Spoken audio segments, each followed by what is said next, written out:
younger sister, my president of UYD, and I also want to thank the secretary of UYD and other members who are out there who have decided to stand with me here. But above all, I want to thank also my party, the Secretary General, Honorable Sarah. Please, members, can you give us some attention, kindly? Thank you. Ladies and gentlemen, yes, I know the processes of vetting the candidates and the rest is still going to go on. But you see, in politics, there are things that you don't unearth. Adong Sarah here is not a new candidate. I contested in Zombo in 2021. I was the first ever opposition candidate in Zombo district. I got over 17,000 votes.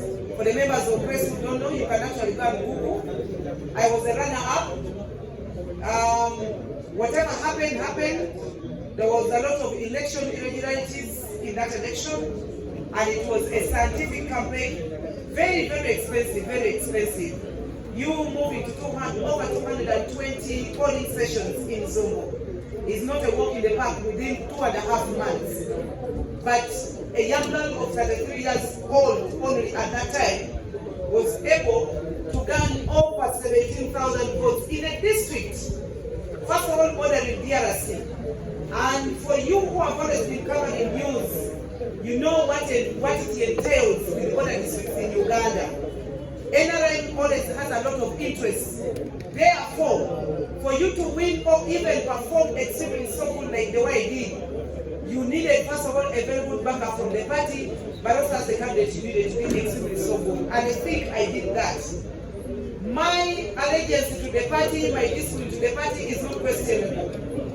I served this party from the grassroots, from Makere University. When I speak, I was the speaker of the Uganda Young Democrats.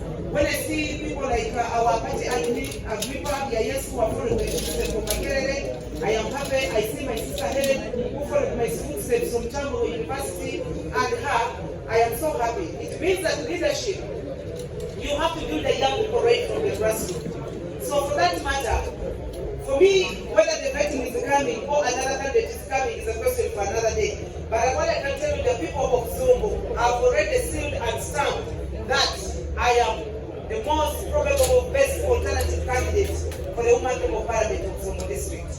I just returned from Zombo this morning. I traveled all night to make it here. I've stayed for almost 3 weeks in the constituency. No, nothing in Kampala.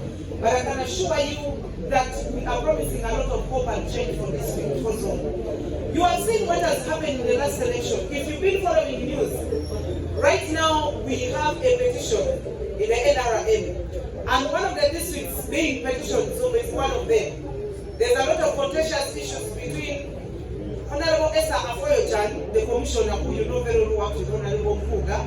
That's a conversation for another day. And her close rival, Honorable Tobisa Achamfua. Now, if you go to Zombo district right now, the district is torn apart. And I believe it is only the Democratic Party that is offering the best alternative. That district needs unity, that district needs stability, that district needs effective representation in the Parliament of Uganda. Ladies and gentlemen, our parliament is not a beauty contest hall. No. It is a house for representatives and effective representation. And when it comes to representation, you know what the Democratic Party is capable of. Issues to do with service delivery, such as poor infrastructure, like the roads, is something that the people have been crying for over years. Yes, the NRM has been there for 15 years ever since the district became a district. It's now 15 years old. But nothing has been done completely. The district is so good in agriculture, but what is lagging the district behind? How do you tell someone that you have coffee, Arabica coffee in Zombo, you have tea project in Zombo, you have Matoke, Irish and everything in Zombo, but the people are in poverty? Total poverty. Why? Because there's no effective leadership and effective representation. All you say are the NRM MPs whose roles is to go to Parliament to say yes, nay. You understand? So I think it's right time, right now, that the district calls for a change, and the change is Sarah, and that is why our motto this time round is a new fresh story and a fresh start. So ladies and gentlemen, I am here, much as you are waiting for vetting, but I can assure you that even if there are 3,000 candidates who come against me, your contest was especially with the DPT case. None come closer, can come closer to me. First of all, I'm the president of the Women's League. That one clearly tells you. Number two, I have been long enough, 15 years enough in the party. What else? Thank you so much, ladies and gentlemen. I give you greetings from Zongo, but I urge you to walk the talk with us. We are surely going to bring change for the people of Zongo.